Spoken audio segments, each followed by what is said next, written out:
After what felt like forever on the road, I finally pulled into the driveway. My shoulders ached from the long trip, but a smile spread across my face. I couldn't wait to see my family, to hold them in my arms again. Grabbing my luggage from the trunk, I walked towards the front door, the familiar sound of home getting closer with every step. But as my hand reached for the doorknob, I heard it. Laughter. Loud, booming laughter from the living room. It was my son and my in-laws. But something felt off. I froze, my smile vanishing. A strange feeling, a mix of curiosity and worry, washed over me. I pushed the door open quietly, peering through the small crack. There they were, my son and his grandparents, roaring with laughter, joking around like they didn't have a care in the world. A cold knot formed in my stomach. Where was my wife? I whispered her name to myself, but the sound was swallowed by the cheerful noise. I scanned the room, but she was nowhere to be seen. My eyes darted down the empty hallway, a growing sense of unease creeping in. This wasn't the homecoming I had imagined. Something was wrong. Terribly wrong. My heart pounded in my chest as I tiptoed through the house, my luggage forgotten by the door. And then I saw her, tucked away in a corner of the kitchen, her back to me, her shoulders shaking. I moved closer, my steps silent on the tiled floor. Her reflection in the dark window showed tears streaming down her face. A wave of shock and concern hit me. "Honey! What's wrong?" I asked, my voice barely a whisper. She flinched, quickly wiping her eyes. "It's nothing. Don't worry." She sniffled, trying to force a smile that didn't reach her eyes.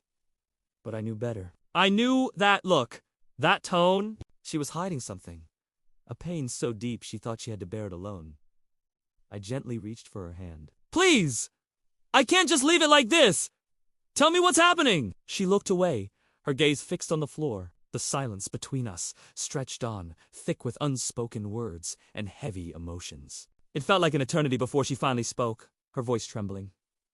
I've been feeling alone while you were away," she confessed, the words hanging in the air like a fragile secret. The weight of her loneliness, of my absence, crashed down on me. I had been gone for work, thinking I was providing for my family, but I had left her to face her own battles in silence. My gaze drifted back towards the living room, the sound of my son's carefree laughter filtering through the walls. He's laughing while she's crying.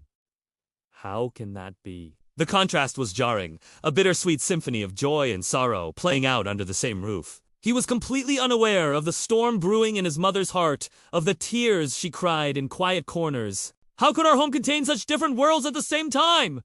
How had we become so disconnected? Suddenly, my mind flooded with images, flashes of the past few months. Quick, fragmented memories I had brushed aside. My wife, on the phone, her voice strained as she juggled work and household chores. A tired sigh I had mistaken for a long day. An argument over something small, something I couldn't even remember now, but I could see the hurt in her eyes. All the little things, the tiny signs of her struggle that I had completely missed. I was so focused on my own world, on my work, that I had become blind to hers.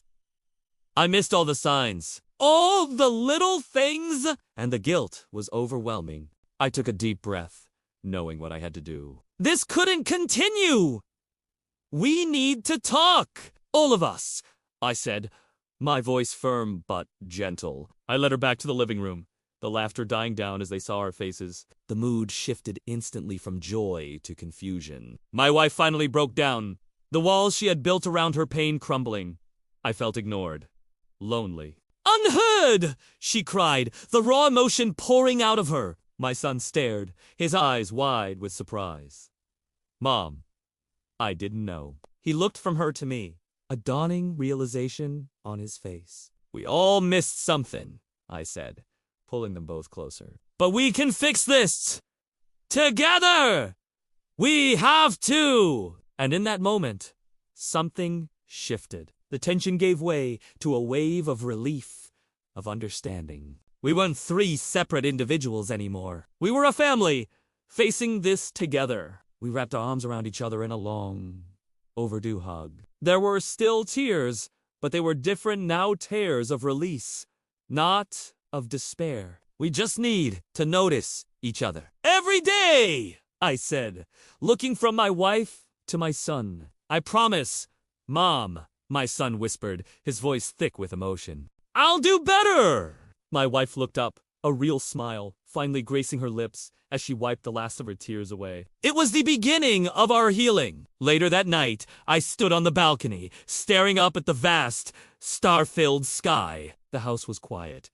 A peaceful silence this time. It's so easy to get caught up in our own lives, to miss the little things. The silent tears, the quiet sacrifices, the unspoken pleas for help. We see what we want to see, and we miss what's right in front of us. But noticing them, truly seeing the people we love, that makes all the difference.